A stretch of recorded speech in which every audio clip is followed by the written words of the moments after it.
baby. Come here. Come up. Here, come on up. Yes. Yes, yes, yes, it's Bibi. Yeah, it's Pat.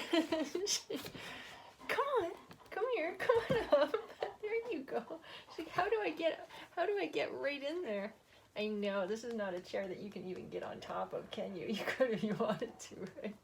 Look at this fur. You guys got to see this thing in February. Isn't she fantastic? Look. Hey. Oh, she doesn't want to look at camera today. What do you do? Superstars. Can't do anything with them. She's such a queen. Well, hello there. And welcome to the 31 days of King Juggernaut, New York City. I'm your host, Karen Stever, and guest appearance by Bat of the BBs of the Bat BBs. This is my little singleton puppy who had to take out of the litter, who has turned into the most fantastic dog on earth. Love this girl so much. She's been so good, especially when I lost Slop last year. I don't know what I would have done without her. Oh my gosh. It's bad enough losing an animal, and then if you're left with no animals, that would just be awful. So today's chapter that I'm going to read from is called Ducks and Quacks. It's chapter 5, and the puzzle piece is a duck. So you'll see that guy. Things have behaviorally escalated with Ian at home, and the parents have taken him to a children's hospital. It's a very dilapidated castle-like building, upstate New York. And so they arrive at the place, and it's called Jackal House. Of course it is. It's got to have an animal in it. So they arrive there, and you know, a very staunch-looking old lady comes out and welcomes them. So I thought I'll read from chapter 5. This is on page 84 of the book.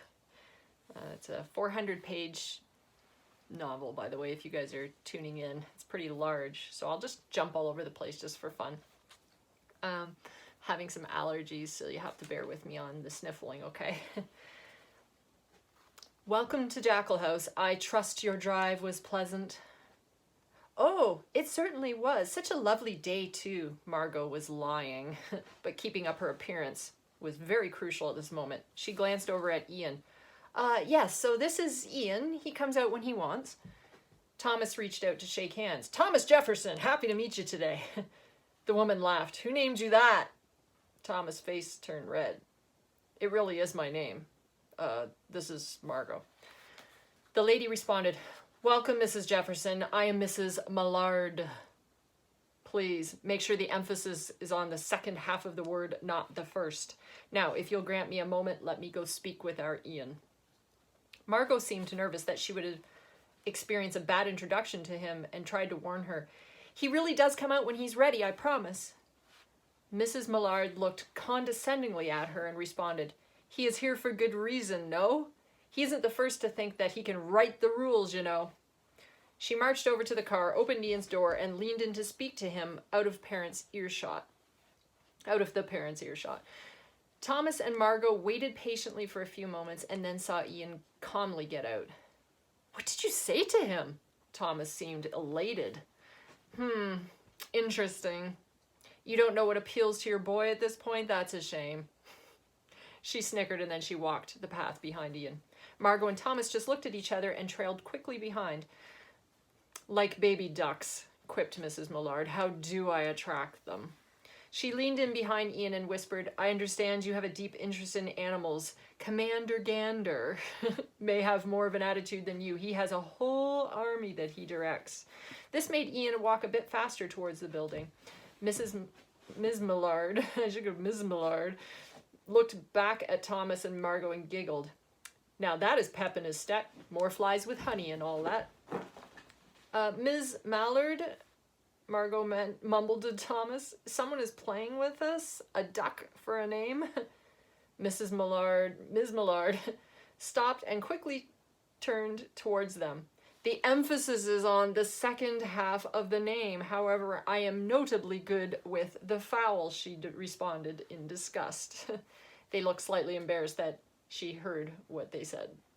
She seemed like the kind of woman who had eyes in the back of her head. You'd run into one of those people. So this is Ian being handed off.